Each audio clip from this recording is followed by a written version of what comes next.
Muy buenas tardes, muchísimas gracias por esta invitación, tanto sea a la Comisión para América Latina como a la PAMI. Muchísimas gracias por tenerme en cuenta.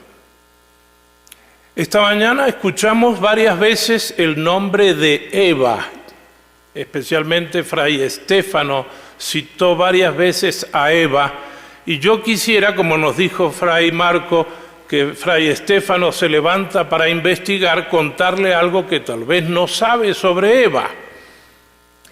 En el Génesis apócrifo, que usted no lo debe conocer, dice que Eva, como buena mujer, era muy celosa. ¿Sabía eso usted, Fray Estéfano? Porque todas las tardes cuando Adán volvía del paraíso le contaba las costillas. Bueno, eso era para despertarlos nomás. El tema de esta tarde, la pregunta de esta tarde es ¿cómo caminar con María hacia Jesús en el mundo de hoy? Si hubiera sido solo la primera parte, era facilísimo. ¿Cómo caminar con María hacia Jesús? Podríamos usar a San Luis María Griñón de Montfort, La verdadera devoción a María, y tantos libros de espiritualidad que hay bonitos para llegar con María hacia Jesús. Pero la segunda parte nos pone en un cierto conflicto. Y yo quisiera empezar, como catequista que soy, diciendo lo siguiente, que es una pregunta retórica hacia nosotros mismos. ¿Cómo yo, que soy de ayer, porque yo soy de ayer, tengo que reconocerlo, la mayoría de nosotros somos de ayer, que hemos sido formados en la fe con métodos de antier, evangelizar a los niños y jóvenes de hoy para que sean los cristianos de mañana? Parece chiste, pero no lo es, porque el tema más importante, y tenemos que decirlo, es el punto de partida, María como camino pedagógico hacia Cristo. Es muy importante presentar a María no como un tema devocional, sino como un principio hermenéutico de nuestra fe cristiana. No se entiende el cristianismo sin María. Los que han sacado a María del cristianismo no tienen la totalidad del cristianismo. Y subrayar que la mariología auténtica es cristocéntrica. María no sustituye a Cristo, sino que conduce a Él. No sé si eso responde a la pregunta de Monseñor, pero bueno. Entonces, quedémonos con esta idea, no es un tema devocional, sino es una clave hermenéutica para entender el misterio principal de la Iglesia. Recordar que el Concilio Vaticano II, ya lo han nombrado muchas veces, no lo voy a volver a nombrar, pero coloca a María en el corazón del misterio de la Iglesia en la Lumen Gentium. Y aunque ya han nombrado muchas veces, yo quiero quedarme con estas palabras de San Juan Pablo II. Guadalupe, Santa María de Guadalupe, un gran ejemplo de evangelización perfectamente inculturada. No voy a ahondar porque esto ya lo hemos visto. Entonces vamos a hablar del mundo de hoy. Primero voy a empezar por la segunda parte de esta temática. En un mundo que vive entre la dispersión y la ansiedad, María aparece como maestra de integración interior. Y entonces los invito a que hagamos un diagnóstico cultural, especialmente pensando en las generaciones más jóvenes. Yo voy a nombrar 6 aspectos de los muchísimos que hay, pero después de haber leído muchos libros de sociología actual, me voy a quedar con 6 aspectos. El primero, nuestros jóvenes viven en una hiperconectividad y también en una soledad. Los jóvenes hablan con máquinas. Yo hablo con máquinas, no tengo tiempo, pero podría preguntarle a alguna de las inteligencias artificiales si conoce a la Pontificia Academia Mariana y que me dé estatutos y cosas de esas, y seguro que me las da. Pero es una máquina. Yo estoy interactuando. Aunque la máquina hable, hay una gran soledad. Y en esto quiero hacer hincapié a lo que dijo Su Eminencia, el señor Cardenal, la orfandad. Jóvenes que viven permanente comunicados, pero casi sin vínculos familiares, sin vínculos de amigos. Los amigos no son reales, los amigos son amigos de juegos por internet que viven en otro país. Segundo tema, la crisis de sentido. Hoy en día vivimos un problema muy grave. Los jóvenes especialmente no le encuentran sentido a su vida. Hay un índice muy alto de suicidios juveniles y esto es alarmante. ¿Por qué se suicidan los jóvenes? Y en los países más desarrollados, más todavía existe ese problema. No hay un sentido para la vida, hay una saturación de estímulos, pero hay un vacío interior. Y entonces en ese vacío hay que llenarlo con algo, y cuando no tenemos con qué llenarlo, es basura lo que ponemos. Y a través de nuestros celulares podemos hacer la evangelización más bonita, pero nunca será real cara a cara. Y cuidado, que si no enseñamos a usar la tecnología, el sentido se pierde cada vez más. Tercer aspecto del mundo de hoy, la cultura de la inmediatez. Todo lo queremos ya, queremos que las cosas se hagan ya. Haga su maestría en un mes, prepare un doctorado en 2 meses y medio. Así todo pareciera que tenga su título universitario, no sé. Hay una gran dificultad para elaborar procesos largos, para la espera, para el silencio. El joven de hoy no sabe hacer silencio, no puede vivir sin música.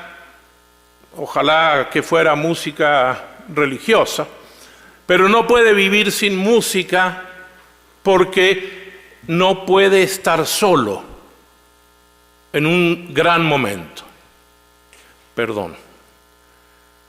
Un cuarto punto que quisiera decir de la juventud actual es lo que un autor famoso comenzó llamando la identidad líquida. ¿Qué es la identidad líquida? ¿Qué es un líquido? Aquí, bueno, ahí ven la botella. El líquido se tiró adentro y el líquido se moldeó de acuerdo a las fisuras o ranuras que le hicieron a la botella. Pero si yo lo pongo en una jarra, se pondrá en una jarra. Y si lo pongo en un florero largo, un búcaro, se pondrá en un búcaro. Eso es identidad líquida. No hay un estilo de pertenencia, hay una crisis de pertenencia por miedo al compromiso. Hoy los jóvenes son incapaces de tomar compromisos largos, por eso ustedes ven que aún hasta los jóvenes católicos formados en nuestras mejores escuelas de catequesis parroquiales, llega un momento en cierta edad que se van a vivir con la pareja. Y vamos a ver qué nos va. Y si después de 3 o 5 años les va bien, pues pueden decidir casarse, pero no es lo más común. En estos momentos los matrimonios han disminuido en una escala grandísima. Les invitaría a ustedes a que conozcan cifras, busquen las cifras de la disminución de matrimonios en sus lugares de origen, en sus países. El quinto punto es la sed de autenticidad. ¿Qué quiere decir? Los jóvenes de hoy desconfían hasta de los discursos institucionales, pero sí ven que tienen apertura a testimonios creíbles.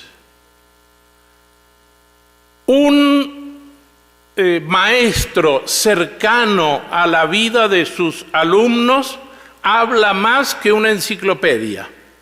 ¿Por qué? Porque le está dando la capacidad de ponerse en contacto este joven con una persona real.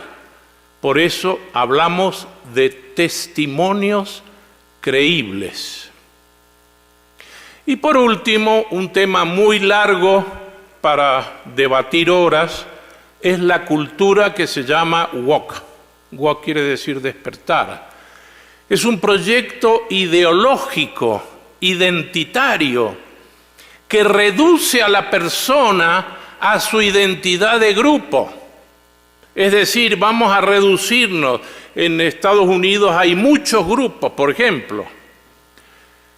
Entre ellos, el tema de la raza, el género, la identidad de género, orientación, cambio de género. Por ejemplo, hoy ya ni me alcancé a ponerlo porque esto pasó hace pocas semanas, empezaron hace pocas semanas a poner en una red social gente que se identifica como perros. Los Terians. ¿Usted juega eso, padre? Los Terians. Miren, no es para reírse. En Argentina, la semana pasada, un muchacho en una plaza pública con una máscara de perro mordió a una niña y llamó a la madre a la policía, y la policía no sabía si llevarlo preso o ponerlo en la perrera. Entonces, es muy difícil saber, pero es la cultura en la cual nosotros estamos, que no podemos cerrar los ojos que existe, y a esa cultura tenemos que presentarle a Jesús a través de su madre.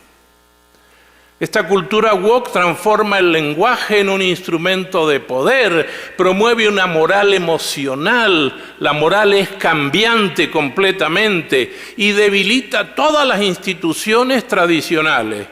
La familia principalmente, acuérdense, hoy estábamos hablando de la orfandad, hay jóvenes que viven con papá y mamá, pero papá y mamá están trabajando todo el día, por lo tanto ellos son huérfanos espirituales o huérfanos sentimentales.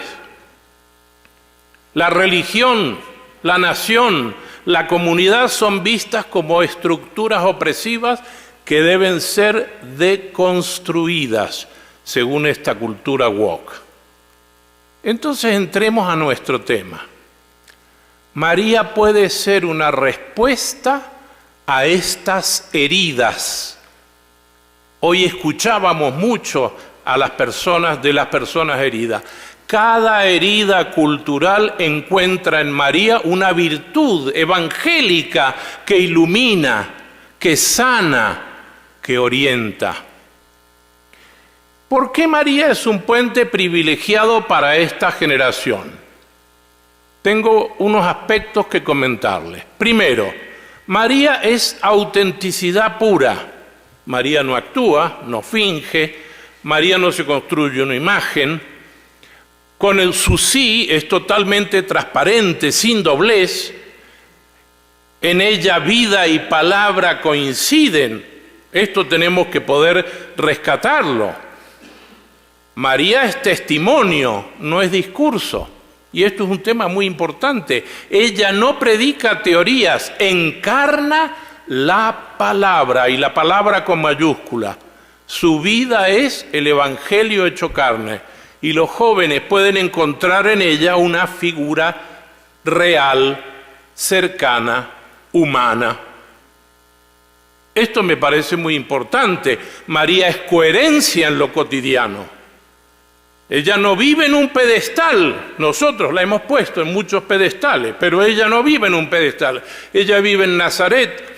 Su santidad es doméstica, concreta, encarnada. Esto resuena profundamente en los jóvenes que buscan una espiritualidad real, de personas que realmente hayan vivido la vida, no idealizada. María es la madre que acompaña. María no es institución que impone. Ella no juzga. Muy importante. No controla. No exige perfección. María acompaña procesos. Acuérdense de esta palabra que la vamos a usar después. Sostiene la fragilidad. Camina con el pueblo. Es la figura más anti-institucional en el mejor sentido de la palabra. Una presencia que humaniza, pero que no burocratiza la fe. Y yo creo que esto es muy importante porque nosotros muchas veces buscamos más la burocratización de la fe. La Iglesia tiene en María un camino privilegiado para responder a esta búsqueda. ¿Por qué? Porque la evangelización no comienza con ideas, ya lo decía el Papa Benedicto. La evangelización comienza con el testimonio, con rostros verdaderos, no con teorías, sino con la encarnación, no con estructuras, sino con testigos que den testimonio. Siguiendo lo que estaba explicándonos el señor cardenal recién, María también es modelo de sinodalidad. ¿Por qué? Porque es la primera que camina con el pueblo de Dios. En Pentecostés su presencia revela que la Iglesia nace en clave de comunión, escucha, discernimiento. Unas propuestas pastorales. Aquí hay muchos sacerdotes, muchos obispos. Tratemos de buscar procesos sinodales que incluyan la participación también de los jóvenes, incluso de los jóvenes del barrio que no van a misa. La escucha real de sus preguntas, de sus heridas. Utilicemos la metodología que nos regaló el Sínodo, números 45 y 105, la conversación en el Espíritu, como metodología para decisiones pastorales. Esto puede ser fundamental. Es necesario entonces recuperar una mariología que sea querigmática e inculturada, que conduzca a Jesús. Recuperar una mariología querigmática significa volver a presentar a María en su verdad más profunda. La mujer cuyo sí hace posible que Cristo sea anunciado, acogido, vivido. Ella es una puerta de entrada al corazón mismo del Evangelio. Por lo tanto, una mariología querigmática no se detiene en lo accesorio, sino que ilumina el misterio de Cristo. No absolutiza lo devocional, sino que lo purifica y lo ordena al encuentro con Jesús. Cuántas hermosísimas cosas marianas tenemos, pero después de la fiesta de la Virgen María ya no volvieron a misa los jóvenes ni nada de eso. No presenta a María como una meta, sino como un camino pedagógico hacia nuestro Señor. Recuperar la mariología querigmática e inculturada, es que me volví al revés. Una pastoral mariana que sea creativa, por favor, sin abandonar las devociones populares que tanto bien nos han hecho, que muchas veces debemos educar. Promovamos una pastoral mariana creativa. Hay tantas cosas por hacer, tan bonitas que se pueden hacer, que no sean repetición de lo de siempre. Formemos agentes pastorales capaces de acompañar procesos, no solo de ofrecer actividades aisladas, porque muchas veces nosotros es como si agarráramos las piezas de un rompecabezas y tiráramos y cada uno se queda con un pedacito. Son actividades aisladas que no forman proceso. Presentemos a María como modelo de humanidad plena, especialmente para quienes buscan identidad y sentido. Promover una pastoral mariana creativa, inculturada, no repetitiva, quiere decir volver a la centralidad de la palabra de Dios. Conectar la palabra de Dios con las heridas de este mundo. Tenemos heridas de todo tipo. Integrar arte, belleza, creatividad. Yo felicito a PAMI, que también hizo ahora el premio Mariano Internacional. ¿Por qué? Porque es integrar el arte, la belleza que nos ayuda a encontrar y promover procesos, no actividades sueltas. Esto es muy importante. Una mariología para un tiempo de sinodalidad. Significa escuchar al Espíritu, caminar juntos, discernir comunitariamente, abrir espacios reales de participación juvenil, cultivar una espiritualidad de la humildad y la disponibilidad. Recuperar una mariología querigmática, porque María es el corazón del anuncio cristiano. Una mariología querigmática no comienza en las devociones, comienza en el misterio de Cristo. La pastoral mariana debe ser evangélica, encarnada, estética, misionera y sinodal. Promover una pastoral mariana creativa no es un lujo teológico ni un ejercicio estético, es una urgencia pastoral. Una pastoral mariana renovada, creativa, arraigada en el Evangelio y abierta a los lenguajes contemporáneos, puede convertirse entonces en un camino privilegiado para muchos, especialmente los jóvenes, redescubran la alegría del Evangelio, la Evangelii Gaudium. Para finalizar, yo les diría que es muy bonito poder pensar en hacer un itinerario. María en la vida diaria nos invita a un itinerario. Primer paso del itinerario, el camino de la escucha. Desde la anunciación, que va desde el silencio interior. El camino del servicio, desde la visitación, desde la necesidad humana de la ayuda, solidaridad, voluntariado, etc. El camino de la encarnación desde el Belén, un camino que define procesos vocacionales integrados. El camino de la perseverancia en Nazaret, la espiritualidad de estudio, de trabajo. El camino de atención a los demás en Caná de Galilea, espiritualidad de estar atenta a las necesidades de los demás e interceder.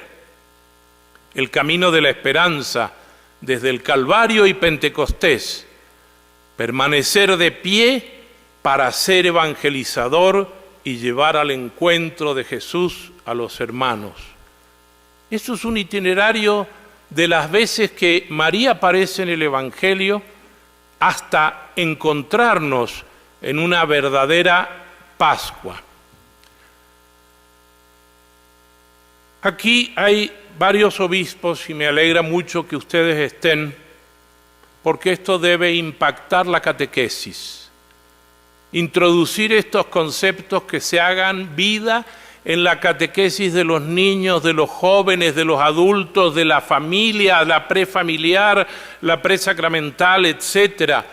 Porque es urgente renovar nuestro lenguaje. Yo viajo mucho por varios países de América Latina y cuando voy siempre pido en las parroquias que me muestren qué catecismo están usando. Me da pena decirlo, pero el más moderno que yo he visto es de 1999. Después no han vuelto a sacar nuevas cosas de catequesis. Tenemos que renovar nuestro lenguaje para seguir siendo siempre de la misma manera apostólicos, cristianos, apostólicos, católicos, eclesiales, marianos, guadalupanos. En ese orden, por favor, no me lo cambien, porque a veces ponemos uno más que el otro. Que se incorporen nuestros planes de catequesis o perderemos de nuestra identidad católica mucho. No se trata de transformar la doctrina, se trata de transformar cómo la enseñamos. Entonces yo quisiera desear que María, la Madre del pueblo fiel, nos enseñe a caminar con prontitud, con valentía y con esperanza hacia su Hijo, para que la Iglesia de este siglo XXI pueda anunciar con renovado ardor, renovados métodos, renovadas expresiones, el Evangelio de la vida. Muchas gracias.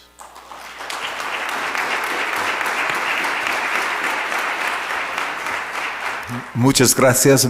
Me llamo Robert Fastiggi de los Estados Unidos. Sí, enseño teología al seminario en Detroit, Michigan.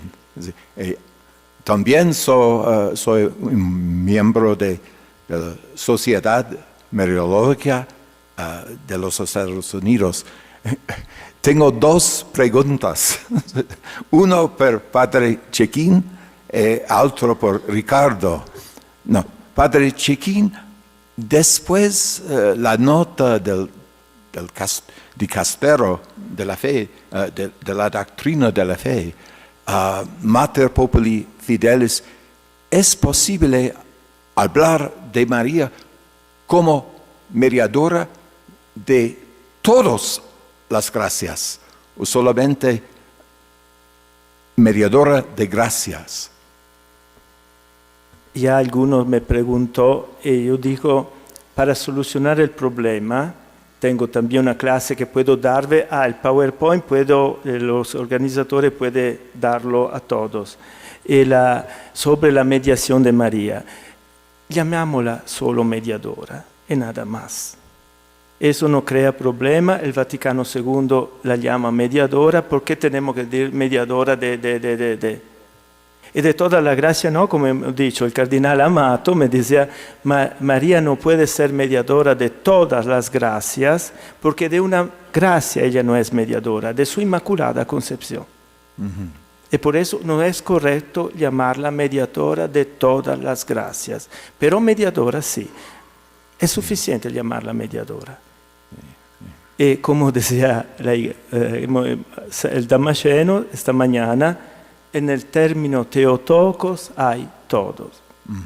No necesitamos multiplicar los títulos, pero sabemos que todo el pueblo ama a María. No hemos hablado que María tiene el papel de inculturar la palabra de Dios. Eso es importante. Y María también es la persona más inculturada. En las apariciones tú ves que María habla la lengua del pueblo, los dialectos. Aquí habla en náhuatl. Aparece con el colore, con los vestidos. Y vemos que en todo el mundo, yo hago una lección sobre todo eso, todos los pueblos quieren hacer la parte de su familia. Utilizando el vestido, ¿no? En México, ¿cuántas invocaciones tenemos? Esas son parte de nuestro modo de la devoción, del amor que tenemos. Pero tenemos siempre que dar un camino de ayudar a las personas a no divinizar le cose pequeñas, le cose secondarie, porque eso es el grande problema.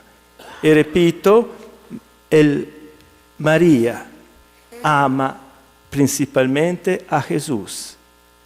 María, cuando se descubre que está llena de Jesús y del Espíritu Santo, no se pone frente al espejo a mirarse, ay, qué guapa que soy, qué bonita, soy la Inmaculada Concepción. No, María camina, va a portar la plenitud a Isabel. ¿Por qué? Porque el papel de María es portar Cristo al mundo. Ella no quiere ser amada, venerada, puesta al primer posto. Es el Cristo que es el primer posto para María. Eso es importante. Y por eso los títulos son siempre cosa nuestra. No la mafia, cosa nuestra. Son títulos que no tienen que deificar los títulos. Eso es importante en esta purificación de la piedad. Gracias, muchas gracias. Una pregunta breve por Ricardo. ¿Qué es el papel del Santo Rosario y consecración a María por Mariología hoy?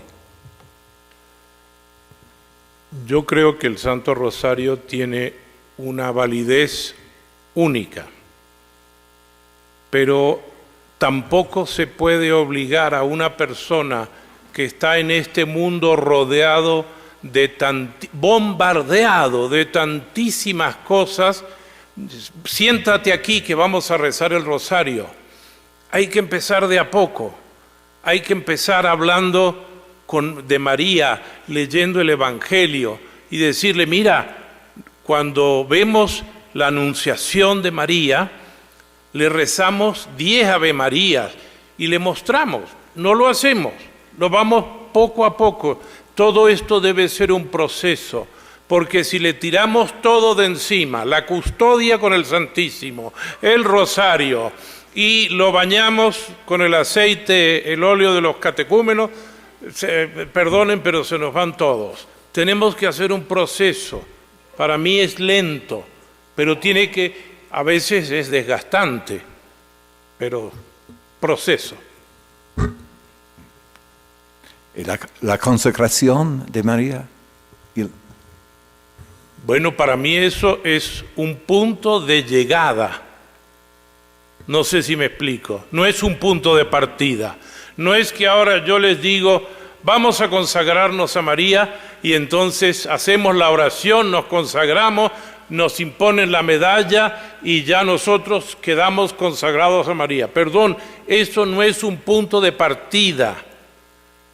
Y yo quiero decirlo muy especialmente porque hoy en día hay una cantidad de retiros espirituales hipersensacionalísticos que nos tocan el corazón y nos hacen revolver las emociones, y ahí mismo uno quiere evidentemente confesarse, comulgar, aunque no lo haya hecho nunca, pedir el bautismo y consagrarse a la Virgen, pero mañana ¿empezó su nueva vida otra vez? No, empezó su trabajo, sus cosas y se olvidó. La consagración tiene que haber un camino preparatorio. Yo no puedo consagrarme a lo que no conozco.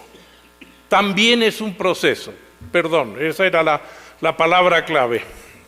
Se me permite, sobre la consagración a María, también ya el problema del término, porque en italiano es affidamento, es prohibido en Italia de consagración, porque la consagración es aquella bautismal, pero no se puede traducir affidamento en español o en inglés, por eso permanece consagración. Nosotros miramos, Origene enseña que el discípulo amado bajo de la cruz no es Juan, es la imagen de los discípulos que escuchan la palabra de Jesús y la ponen en práctica. Quien hace eso, yo lo amaré, dice Jesús. Y por eso la imagen del discípulo amado que recibe como regalo de Jesús a su madre es porque es el discípulo que se ha conformado a Cristo. Cristo regala a su mamá al discípulo que se conforma a él viviendo el Evangelio. Por eso, consagrarse a María significa hacer la decisión de vivir el Evangelio. No es una brujería leerla, porque muchas veces es una cosa mágica. Me pongo bajo María porque me protege de todas las cosas como una brujería. Atención, tenemos que ayudar a las personas. En internet en este tiempo hay muchos, tenemos que decir esta oración eficaz. Esta oración es la más eficaz. ¿Es la oración eficaz o es como tú la dices? Es tu corazón que Dios mira, no. Cristo mira el corazón.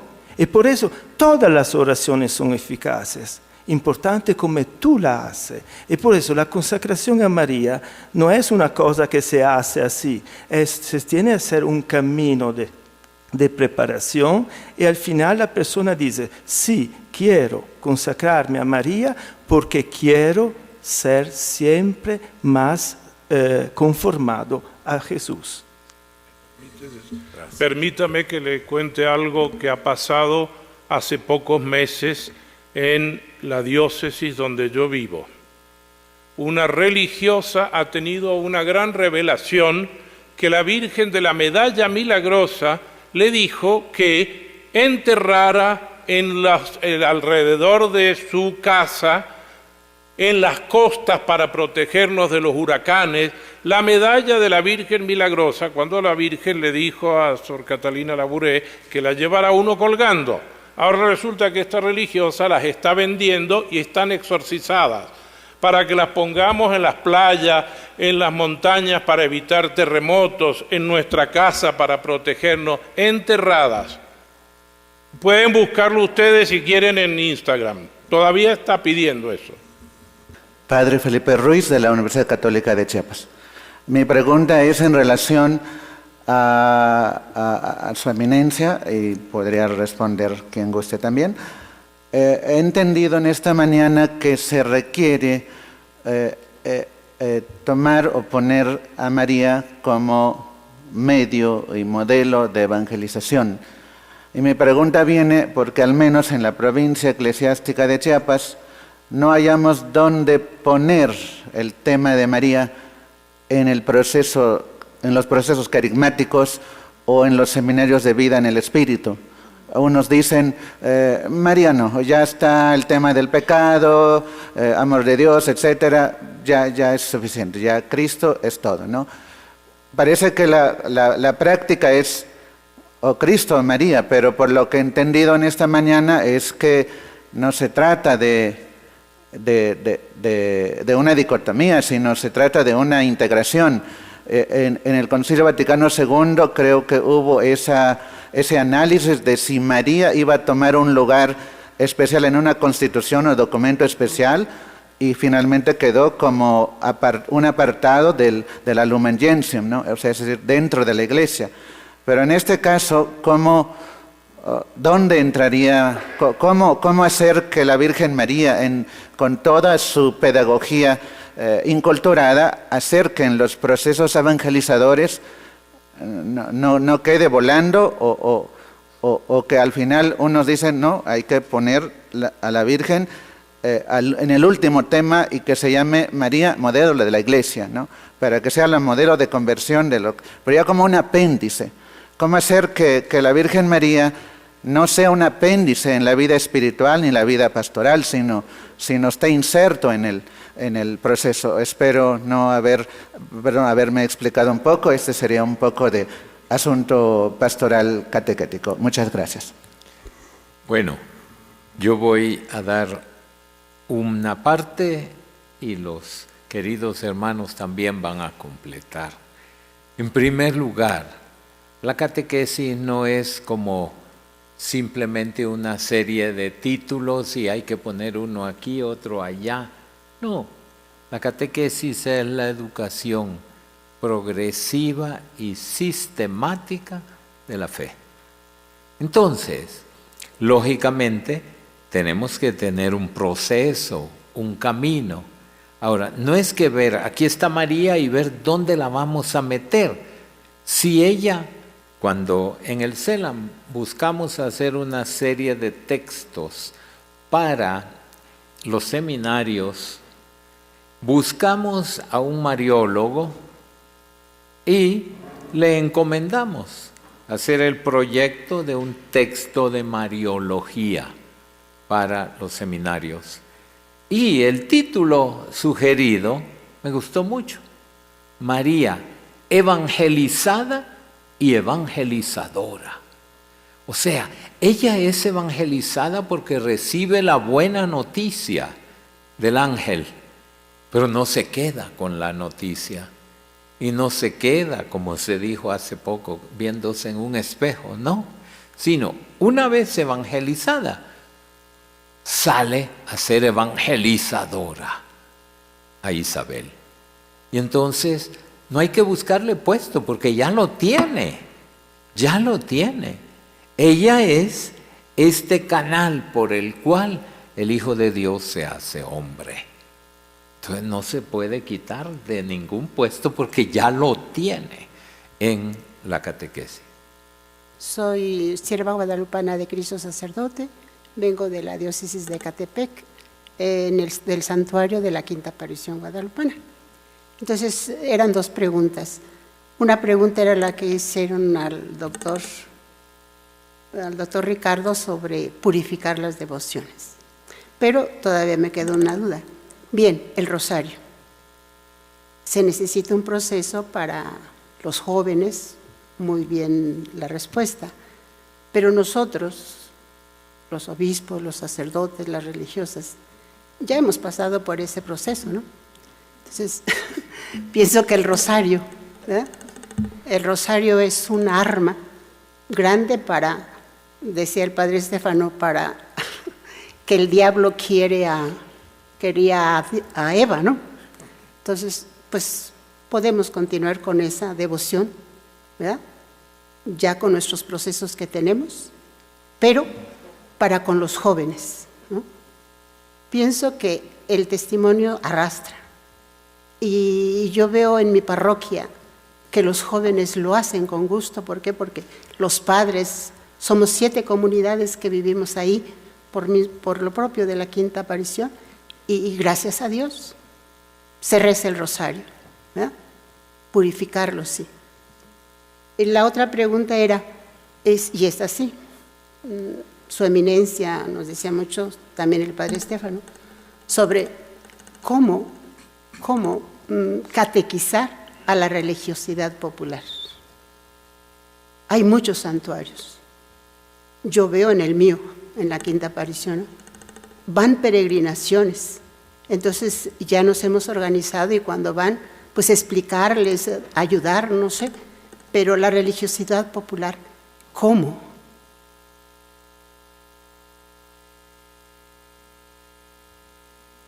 Sobre este último asunto, digo, el santuario, la clínica del espíritu, como decía Papa Pablo VI, es un lugar como la parroquia y como hemos hablado esta mañana, es un lugar de liturgia.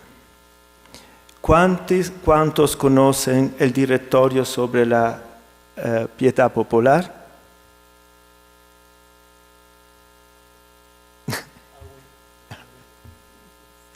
Mira, muchísimo no lo conocen. Es un directorio hecho propiamente para distinguir la piedad de la liturgia. El problema de la Marialis Cultus fue el tiempo que se pedía, también nuestra academia ha pedido que el Angelus pueda ser liturgia de la iglesia, y también los dominicos habían pedido que el rosario puede ser liturgia de la iglesia, porque tiene la estructura, palabra de Dios, tiene todo para ser como liturgia de la iglesia. Y la iglesia dijo que no. Y dijo que tenemos que distinguir aquello que es la devoción de aquello que es la liturgia. Por ejemplo, en Italia hay misa con la consagración a María. Y la gente corre porque piensa que está más importante la consagración a María que la misa. Y sabemos que el directorio dice que tenemos que separar también el rosario frente al Santísimo Sacramento. ¿Estamos rezando a Jesús o estamos rezando a María? Eso es muchas cosas. Pero tenemos primera cosa, el momento litúrgico, porque también nosotros en Italia utilizamos el funeral. Es la ocasión que llega gente que nunca viene a la iglesia. La boda. Buscar el momento donde podemos hacer catequesis, dar información, dar formación. ¿Cuánta gente ven al santuario? Por muchísimas motivaciones. Es la ocasión de organizar bien la misa y organizar bien la homilía. Que sea una homilía hecha bien, que tenga siempre su fundamento en la palabra de Dios, no hablar de otras cosas. Hoy es la fiesta de San José era carpintero, los confesionales son hechos de madera, hablamos de la confesión. Esa es la típica cosa. Eso es importante. Y nosotros hemos hablado de crear estos observatorios marianos para ayudar, para formar, dar ayuda a los sacerdotes principalmente, a los catecistas, a las religiosas, a los santuarios. También el nuevo estatuto de la Academia, el Papa pide que nosotros ayudamos a ustedes para hacer una verdadera catequesis, dando los instrumentos, la formación para la catequesis. El rosario, absolutamente. Yo siempre presento 2 lugares bajo del comunismo: Albania, destrucción completa de las iglesias, de todos, para tiempo. ¿Cómo se conservó la fe dentro de los católicos? Con el rosario. China, misma cosa. Descubrimos iglesias que para muchísimos años no han tenido sacerdote, nada de nada, pero han tenido los fieles. ¿Cómo? Con el rosario. Se encontraba para rezar el rosario. Por eso el rosario necesitamos de buscar cómo hacerlo con los jóvenes, porque en Italia, antes de la misa la noche, hay el rosario, el sacerdote no está presente. Son las viejitas que rezan el rosario, las monjas, el sacerdote llega después y se va. ¿Cómo podemos? Eso es, la purificación de la piedad empieza en la iglesia con los sacerdotes. ¿Cómo buscar, hemos dicho, culturas diferentes, en cada cultura, cómo podemos buscar de ayudar a la gente a no venir a dormirse? Los jóvenes, no, ¿por qué no ven? Yo estoy hablando de Italia, ¿por qué no ven? Son pocos jóvenes porque el italiano no hace hijos, eso es el primer problema. Pero como ellos están trabajando con los jóvenes, ellos saben cómo podemos atraer los jóvenes a la iglesia. Última cosa, ¿por qué muchísima gente de Italia va a Medjugorje? Porque son locos. Yo, mirando Guadalupe, estaba hablando con un señor, yo me convertí a creer en Guadalupe cuando leí la vida de Juan de Zumárraga. E entendí por qué la Virgen apareció aquí, para la iglesia. ¿Por qué la Virgen continúa a aparecer? Siempre para la iglesia. Y allora en Italia digo a los sacerdotes, ¿por qué la gente no ven a tu iglesia y va a Medjugorje o va a buscar altre cose? Tenemos que nosotros hacer un examen de conciencia. ¿Cómo hago mi misa?